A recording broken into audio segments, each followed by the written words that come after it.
نبی کریم صلی اللہ علیہ وسلم نے یوم النحر یعنی عید کے دن خطبہ دیا حجۃ الوداع میں.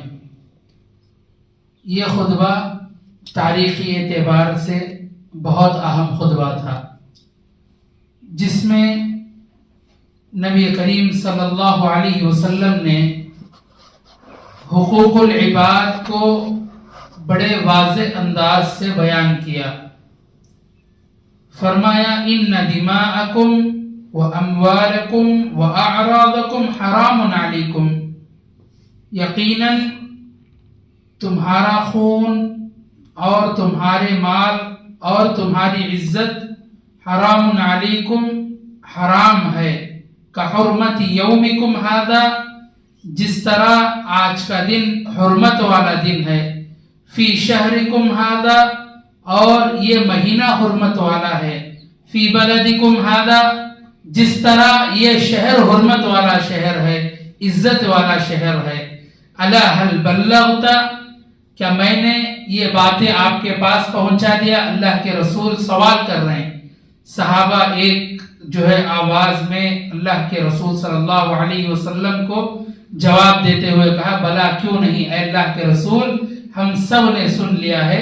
پھر اللہ کے رسول صلی اللہ علیہ وسلم نے فرمایا کہ اے اللہ تو گواہ رہ، میں نے اپنی بات کو، اپنے پیغام کو ساری امت تک پہنچا دیا. 1 لاکھ سوا لاکھ سے زیادہ صحابہ موجود تھے. متفق علیہ، یہ روایت بخاری اور مسلم کی روایت ہے. اس میں اللہ تبارک و تعالیٰ نے حقوق العباد کے بڑے ہی پیارے انداز کو بیان فرمایا. جس طرح خون حرام ہے، یعنی کسی کا آپ مسلمان کا قتل نہیں کر سکتے، بیجا مسلمان کا خون نہیں کر سکتے، حرام ہے آپ کے اوپر آپ کے بھائی کا خون. اللہ تبارک و تعالیٰ نے قرآن مجید میں بھی یہ پیغام دیا ہے کہ مسلمان بھائی کا خون کرنا، اس سے بیجا قتل کرنا اس کو، یہ حرام ہے. اور اسی طرح ایک عالم کے لیے اللہ نے یہ پیغام پہنچایا کہ کسی بھی آدمی چاہے وہ کافر ہو یا کوئی اور ہو، اگر آپ بیجا کسی کو قتل کرتے ہیں گویا ساری انسانیت کو قتل کر رہے ہیں.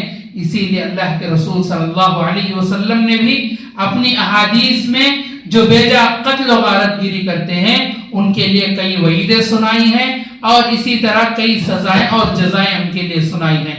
وَأَمْوَالُكُمْ، اور اسی طرح آپ پر اپنے بھائی کا مال حرام ہے، آپ اپنے بھائی کے مال کو حرام طور پر نہیں لے سکتے. آج کتنے وراثت کے مسئلے ہمارے گھروں میں چل رہے ہیں. ہر گھر میں وراثت کی لڑائیاں، وراثت کے اختلافات، بھائی بھائی سے جدا ہے، بھائی بہن سے جدا ہے، ماں باپ بچوں سے جدا ہیں، بچے ماں باپ سے جدا ہیں. یہ سب یہی ہے کہ بیجا مال کو ہڑپ لینا. جس طرح وراثت کا مسئلہ نبی کریم صلی اللہ علیہ وسلم نے کھول کھول کر احادیث میں بیان کیا ہے، آج بھائیوں کو ضرورت اس بات کی ہے کہ بھائی اپنے بہنوں کے ساتھ انصاف کرے، ماں باپ اپنی اولاد کے ساتھ انصاف کرے، اپنے بچوں کے ساتھ انصاف کرے. ہر ایک وراثت کے مسئلے میں اپنے جو دوسرے ہیں ان کے ساتھ انصاف کرے. کیونکہ اللہ کے رسول صلی اللہ علیہ وسلم نے فرمایا کہ قیامت کے دن اللہ تبارک و تعالی جب حشر کے میدان میں حساب لگائے گا، ایسی حالت میں کیا ہوگا؟ زمین کا ایک ٹکڑا بھی ہڑپ لینے والا، ناجائز ظلم کر لینے والا سامنے اللہ کے سامنے کھڑے ہوگا، اور اس زمین کو اللہ تبارک و تعالی اژدہے کی شکل دے دے گا، اور وہ اژدہا اس کے گردن میں آ کر لپیٹ لے گا، اور اس طرح اس کو جہنم کا عذاب دیا جائے گا.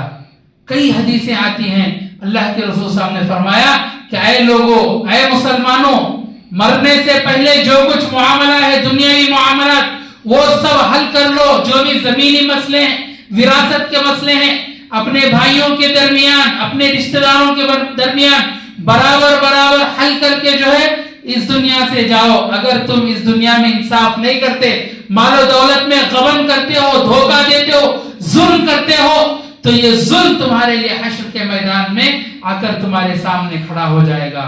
اسی طرح وَأَعْرَاضُكُمْ حَرَامٌ عَلَيْكُمْ، اسی طرح ایک بھائی کی عزت دوسرے بھائی کے لیے حرام ہوتی ہے.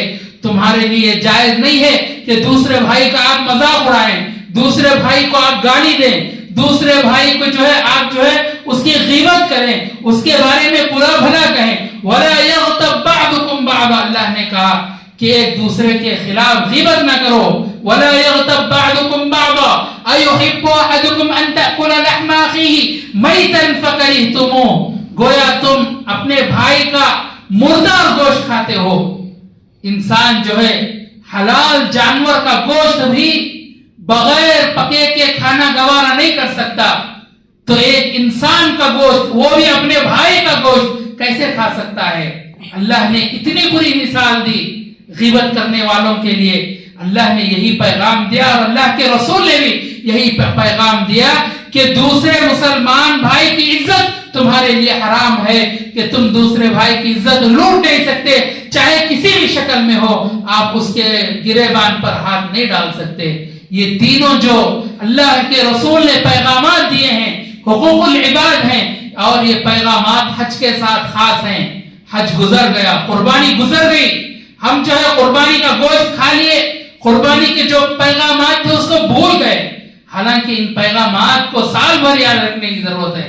یہ تین چیزیں نبی کریم صلی اللہ علیہ وسلم نے فرمایا یہ کس طرح ہیں.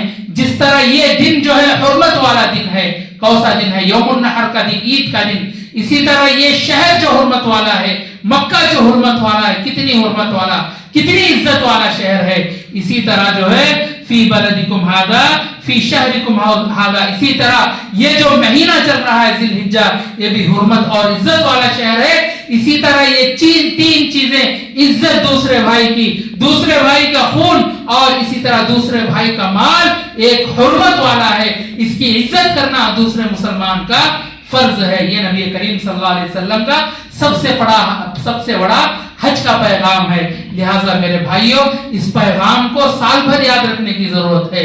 انشاءاللہ ہم سب عہد کریں کہ اس پیغام کو یاد بھی رکھیں گے، اپنے گھر والوں تک پہنچائیں گے، اور اپنے محلے رشتہ داروں تک انشاءاللہ پہنچانے کی کوشش کریں گے. آخر میں اللہ سے دعا ہے کہ اللہ تبارک و تعالی ہم تمام کو کہنے سننے سے زیادہ عمل کی توفیق عطا فرمائے، اور حقوق العباد کو صحیح طریقے سے نبی کریم صلی اللہ علیہ وسلم نے جس طرح حقوق العباد کو ادا کیا ہے اس طرح ادا کرنے کی ہمیں توفیق عطا فرمائے. آمین. وآخر دعوانا الحمدللہ رب العالمین.